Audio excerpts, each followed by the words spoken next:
everyone, welcome back to the channel. I'm so happy that you're here with me, and I'm going to do a pantry tour with you. These are all the wonderful things, and it's the most beautiful shelf I've ever seen in my life. But these are all the beautiful things that I was able to harvest my very first year canning. These have all been water bath canned. Nothing here has been pressure canned. I am going to, as a goal this week, try to pressure can a jar of water. I know I need to get used to it because there's so many more possibilities of what you can do once you're comfortable pressure canning, and that definitely is a priority as a goal for myself, so that I could have two beautiful shelving units of wonderful, delicious, healthy things for my family. Up here we've got all crushed tomatoes. Now this whole section is of tomatoes that I was able to get from the Little Shack farm, and these are all those green tomatoes that were processed. I just threw them in the roaster. I had them in there from anywhere from like 8 to 12 hours, and that's it. There's no seasoning, there's nothing in here. I've already started tapping into these guys, and I made a chili and I made a roasted tomato soup, and they turned out amazing. When I was roasting these, I did roast them to the point where there was very, very little water, because I wanted a super thick crushed tomato sauce, and I think it worked out perfect. I have a couple of little jars that I did on purpose, because if I have a recipe that doesn't, that I don't want to add a whole lot, I didn't want to commit to a 1 liter jar, so I've got a couple of little pints here. And then I had these, I don't know what you call them. They're 750 ml. They're in between this, like a quart and a pint. So whatever you call them. I've got quite a few of these. I'm not a fan of these jars. I guess they're great for when you're doing pickled items like carrots or something, maybe asparagus that are longer. I only have the 12 jars, and I don't know if I'll purchase any more of these. I don't think so. But I've used up a couple of those. Over here, I've got 2 rows. I'm going to move that down. I've got 2 rows of tomatillos. And I grew a tomatillo once, like years and years ago. And I think I did it wrong because I don't remember it tasting very good. And I love Simple Living Alaska. They're my #1 channel that I go to watch anything. And Eric from that family loves salsa verde, and he puts it on everything. So I figured, you know what? This year is going to be the year that I try salsa verde, and I'm so happy that I did, because he's on to something. This stuff tastes amazing. And I put a little bit of liquid smoke into here, so I've got like a smoky salsa verde, which it is delicious. I've been putting this on everything. I've had to kind of control myself with the amount of salsa verde that I'm putting on everything, because I don't want to get sick of it too fast. But I'm definitely going to be growing some tomatillos for next year in the garden. Over here, I've got some barbecue sauce. I have 2 rows of sweet, and then I did a 1 row of spicy. This recipe is from the Bernardin canning book that I have. I'm not crazy about it. I'm going to be honest with you. There are some great recipes in that book. The barbecue sauce, not one of them. At least not for me. So I had to do a ton of tweaking to this recipe as far as like adding dry spices, which is still fine. It's still shelf stable with everything that I added to it. But if you guys have a great barbecue recipe, please let me have it, let me borrow it, let me use it, because I would really, really, really want to try and stop buying barbecue sauce, because then I can control how much sugar is in there.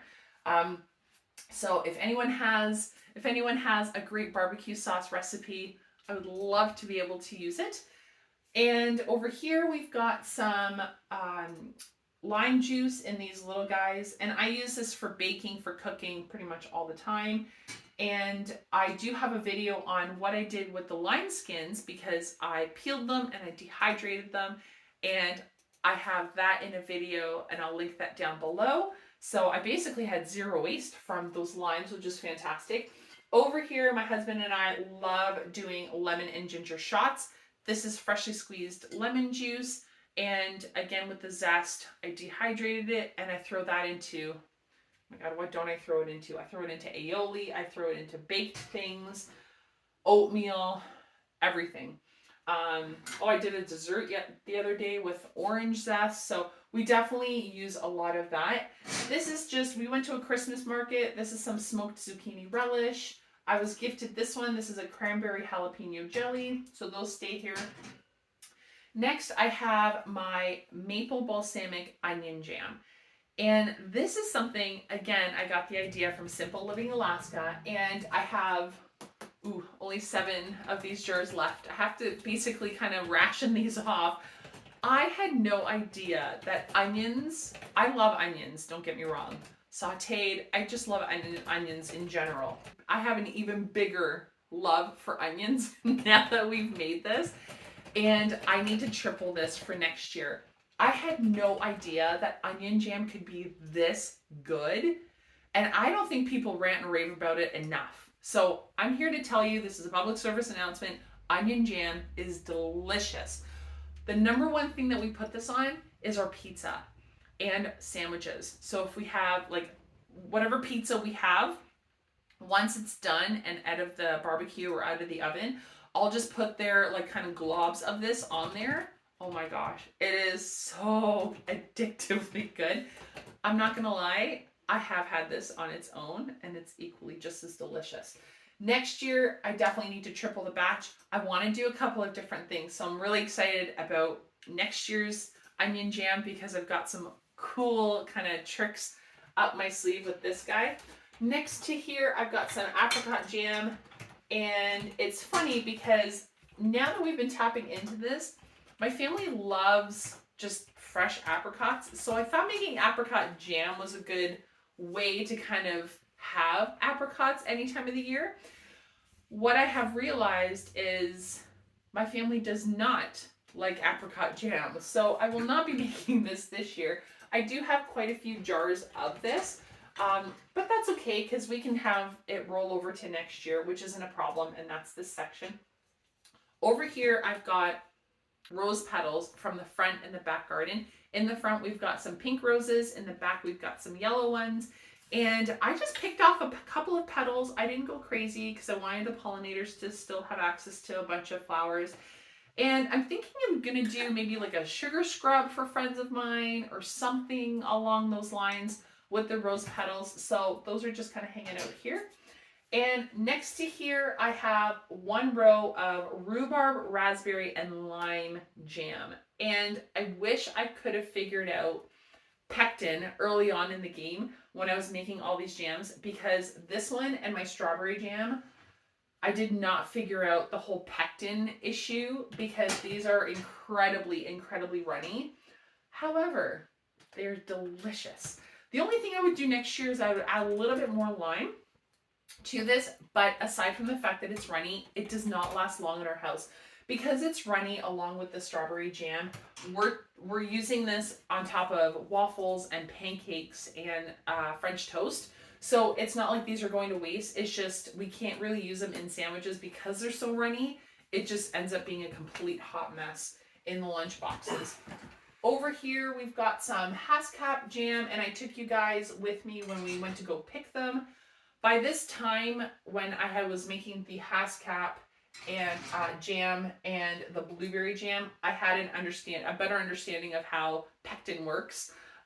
So I have this whole section, and we've started tapping into the Haskaps because I only have a few jars. But the Haskaps I definitely need to make more jam of. The blueberries, definitely more jam of.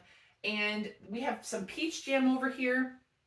And it's funny because the peach juice that we have, the kids love. The peach jam, they're kind of like 50-50 on it. So I don't know if I'm going to make this again, but we've got some over here. And back here, this whole section is all blueberry juice. This whole section up until here, this is all peach juice. This is some more crushed tomatoes over here because I ran out of room up there. And this section and this section is all grape juice that I was gifted from a friend of mine. And I'm super grateful that I know we got 41, I think it's 41 jars of grape juice out of that. And oh my gosh, it's delicious. The one awesome thing out of canning all of this is that I have been able to get our family from buying juice boxes, which we're not buying juice boxes at all. And the really cool kind of bonus to that is here in BC, we have to pay a deposit for recycling on juice boxes. And we don't, like, the kids don't bring the juice boxes back. And I don't know what the school does because I haven't heard of like a fundraiser or anything of all the deposit stuff that they have. So I don't know if they're actually recycling it and getting their deposits back from all the kids' juice boxes. But it adds up. It's a little bit here and a little bit there. And the fact that I'm able to make our juice at home and put it into like a water bottle, and the kids bring the water bottle home and we're just reusing and reusing that again and again, that basically we're saving all those deposits over the long run. And I know how much sugar is in this. I know exactly where this came from. So that, you know, makes me feel really, really good. And having an urban homestead, I'm not trying to live off the grid, but I am trying to alleviate some extra expenses from our accounts. I am trying to create better food for us. You know, I'm trying a little bit at a time. And all of this is from local farms. Like, it's not from anywhere outside of, for this shelf, I think the furthest was the blueberry farm actually. And they're 20 minutes up the road. And most of that's like getting caught in the lights. So, I'm very just proud of myself that that I have been able to accomplish so much with all of these wonderful things. Over next to the grape juice, I've got some pepper pasta sauce, and this has been great. This one and this one are the same thing. I've just got some leftover over here because I just didn't have enough room. I ended up getting organic peppers from Honest Farm for $2.91 a pound for sweet organic bell peppers, which over here just at the grocery store, regular green peppers, which tend to be the cheapest, are, when they're on sale, if you can find them on sale, are $3.49 a pound. And then normally they're $3.99, $4.49 a pound. And these were all yellow, orange, and red. So not a single green pepper was in this. And for $2.91 a pound, I was like, yes, please, I'll take a huge bag. So I ended up turning all of this into pasta sauce, which was great because when I went away to a wedding, I flew out to Michigan a few weekends ago. My husband just popped one of these open, had it over ravioli. So that, the kids just gobbled that up. And then back here, I've got some, apricot juice. And then back here, I wanted to try this. I did an apricot sauce, just like you would with an applesauce. And we haven't opened up one of these yet, but we'll see how that goes. I'm thinking it's going to be okay. My kids really like applesauce, so I figured that would be a good way to maybe do an apple crisp, but with apricots. Down here, we have something else that I need to basically triple this batch.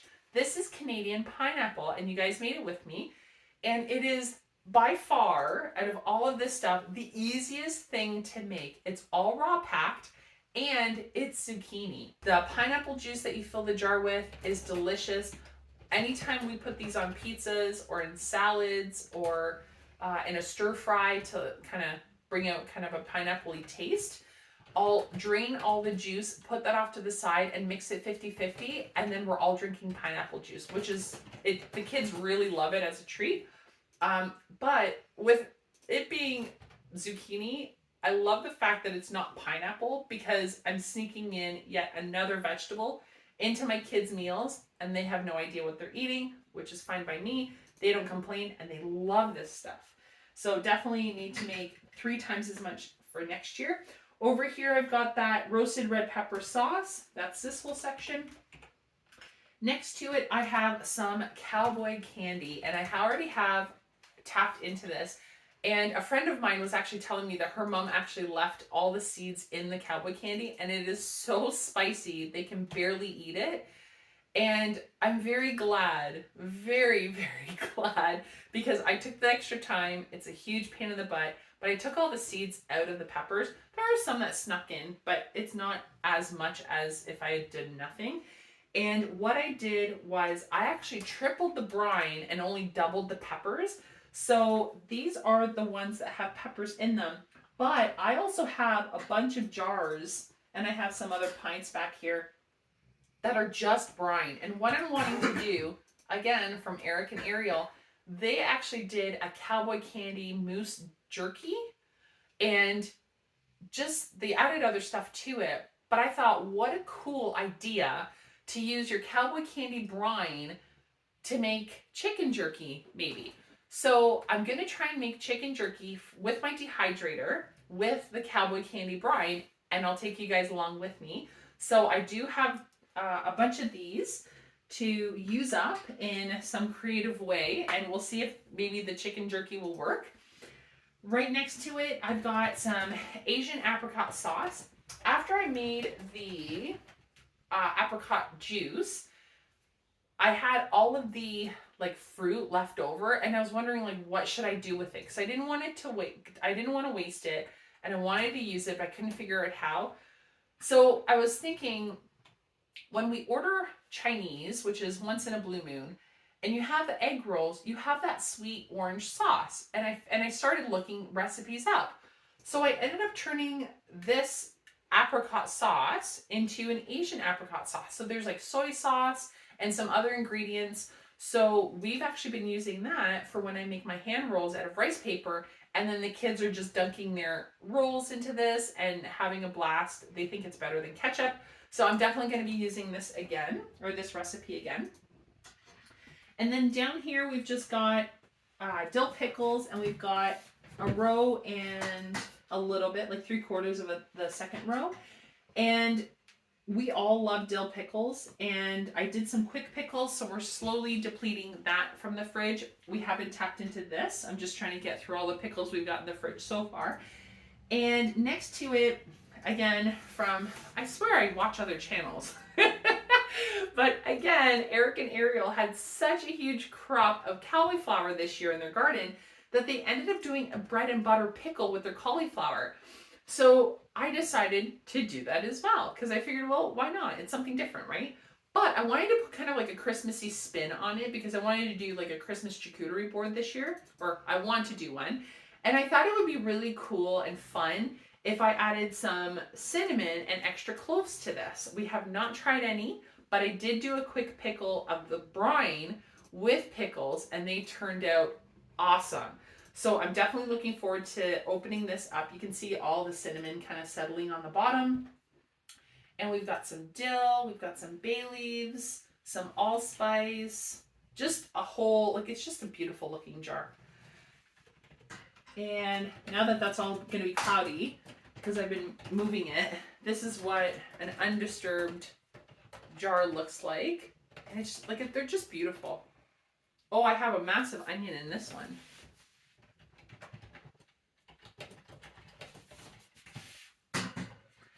Next to that, we've got bread and butter pickles. In the Bernardin book, they give you 2 recipes. So they give you the traditional, and then they also give you the British style. So I figured, I'm like, I'll chop that recipe in half, and then I'll have a batch of the traditional and a batch of the British, because I'd never tried British, and we really, really love bread and butter pickles from the store. And we're fans of the traditional. We're not fans of the British. But we're not fans of this recipe of traditional. So again, if you guys have a great bread and butter pickle recipe, if you would like to share it with me, I would be honored, and I would love to be able to try another bread and butter pickle recipe. The traditional one, this recipe, we're just not crazy about. It's good, but it's missing the tanginess to it with the sweetness that bread and butter pickles have. But we're still going through it. And the last row is all down here. I've got my yeast, because I just don't know where to put it. But aside from that, this is all tomato juice. Now, it's separated, so once you give it a shake, it looks fine again. And we've got 41 beautiful, beautiful jars of tomato juice. And again, a lot of the green tomatoes went to this.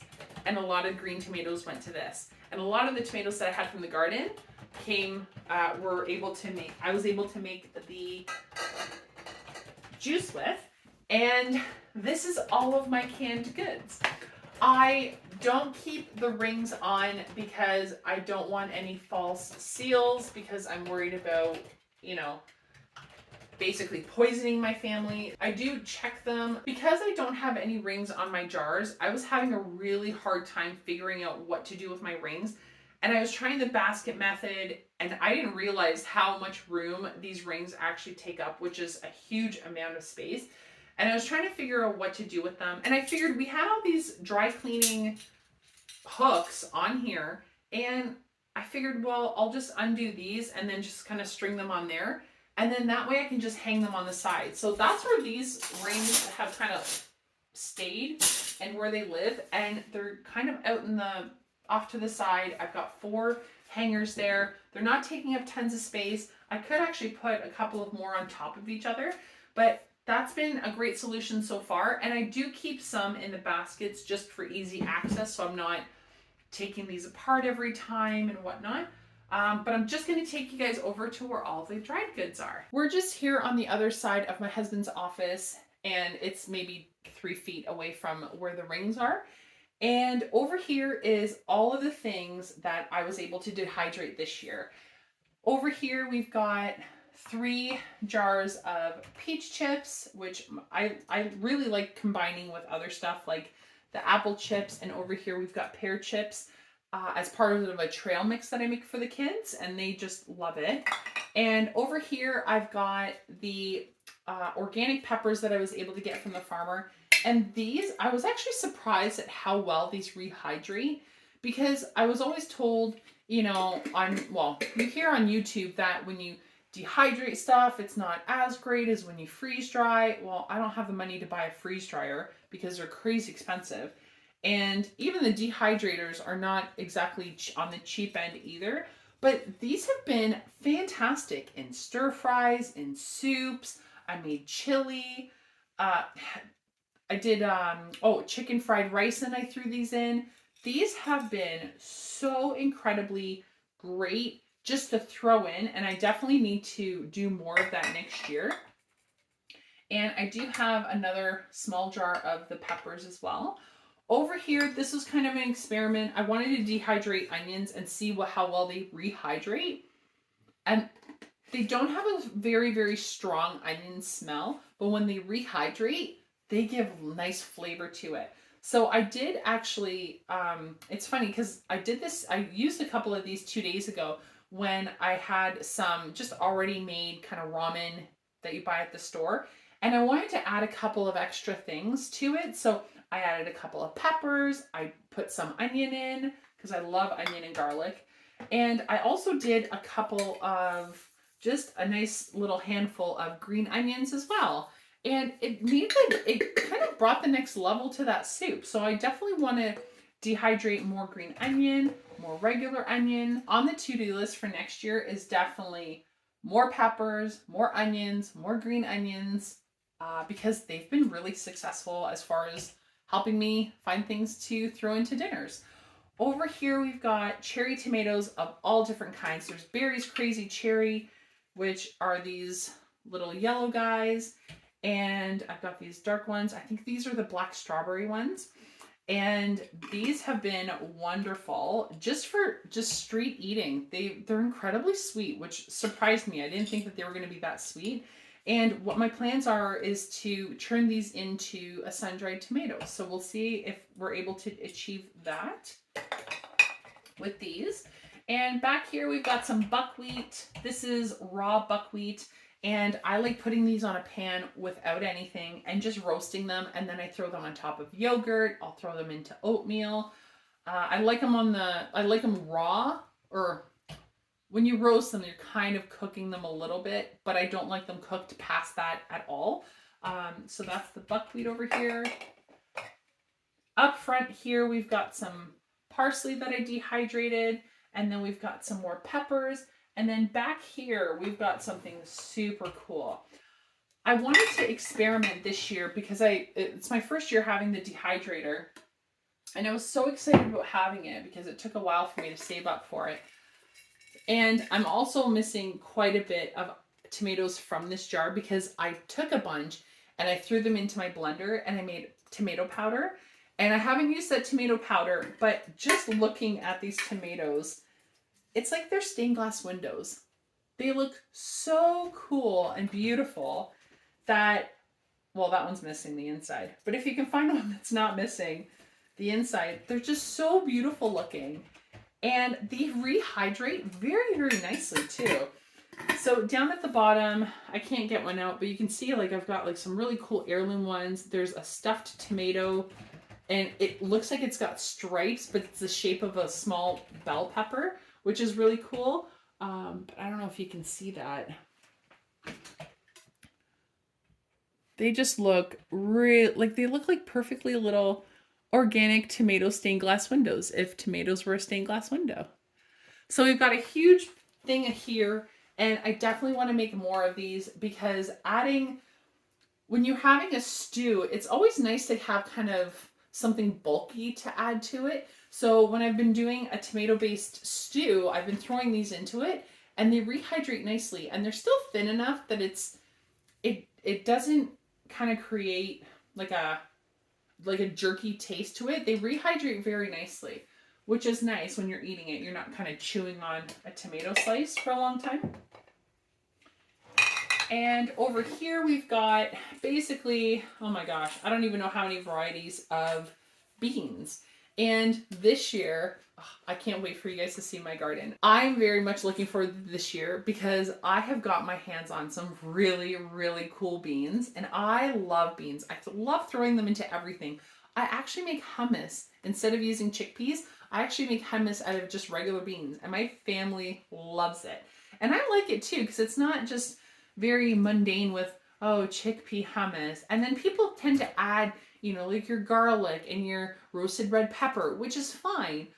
But if you have ever made a hummus with any bean except chickpea, that's a whole other hummus game. It is so good. And you get so many cool like flavors and textures and it's just delicious. So I grew a whole bunch. There's a ton in here. A couple varieties are the 1500-year-old cave bean.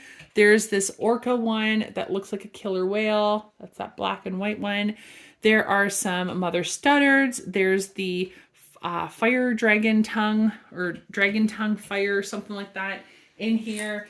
And there are a couple of like mystery ones that I don't know what they're called that I got from the seed library. So I'm definitely looking forward to using these up. And back here we've got some zucchini and squashes that I dehydrated. And again, I have been using these in soups and stews and stir fries. And I did see from a Canadian channel, and I'll link her below, what she actually did with her zucchinis is she actually turned them into a powder and then used them as a flour, which I thought was really, really interesting. And I want to try and do that. And I think she made pancakes, if I'm not mistaken. I think she made pancakes out of the squash or zucchini flour. So I'll put that, if I'm able to find it, that link will be to her episode down below.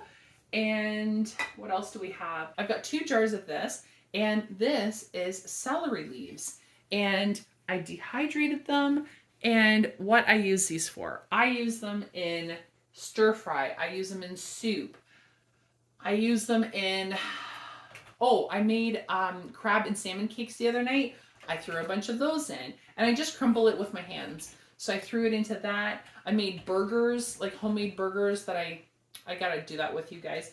But I throw them into my burger meat, meatloaf. There's very little I don't put this in. I guess dessert, I wouldn't put it in that. And I just throw it into everything. Meatballs, if you're doing a turkey, you could put it into the cavity. Or you could sprinkle it onto the bottom where your liquid is gonna go to like steam your turkey or bake your turkey. You could throw this into there.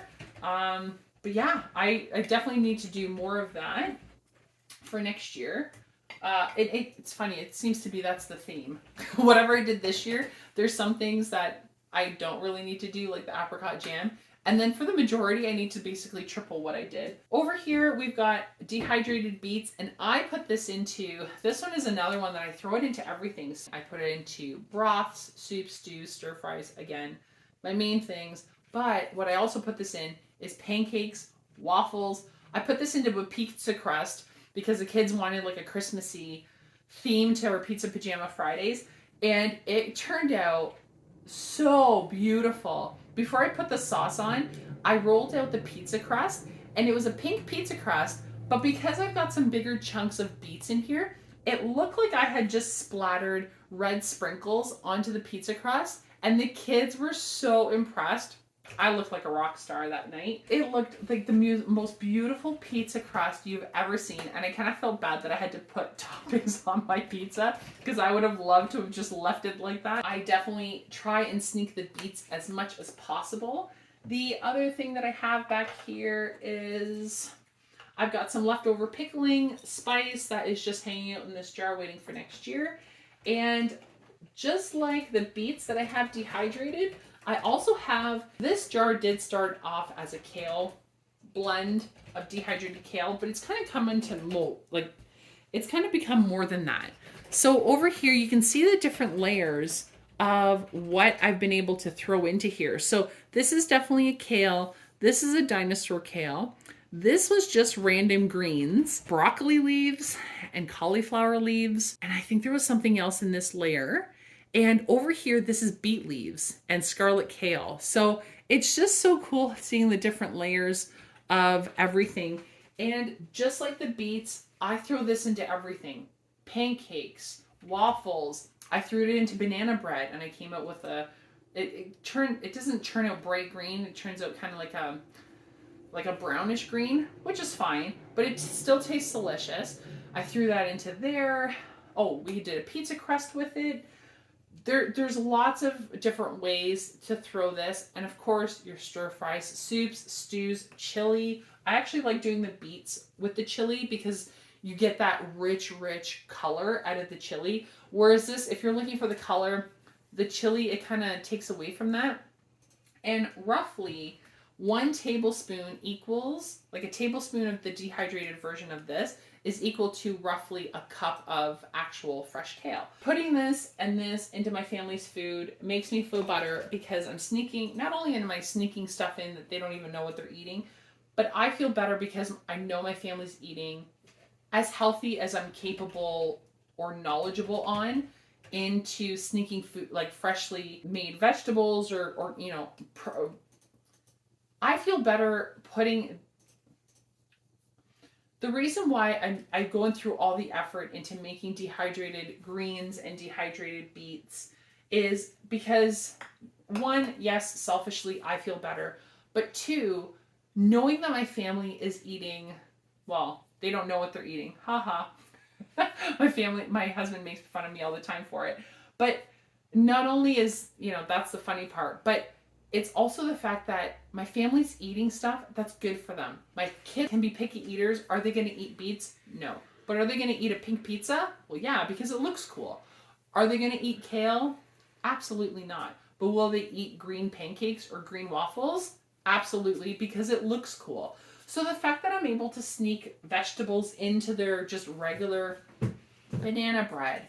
Oh my gosh, I threw some beets into the, I did like an apple crisp, except the bottom wasn't apples. It was black cherries and Italian style, the purple plums.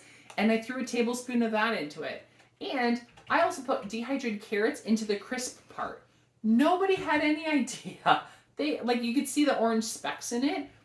But other than that, nobody had any idea. My husband was like, is that carrot? Like, yes, it is. Good observation. And then back here, we just have a jar of roasted red peppers that I bought a while back. And we've got another jar of lemon zest. That concludes this part of the pantry tour.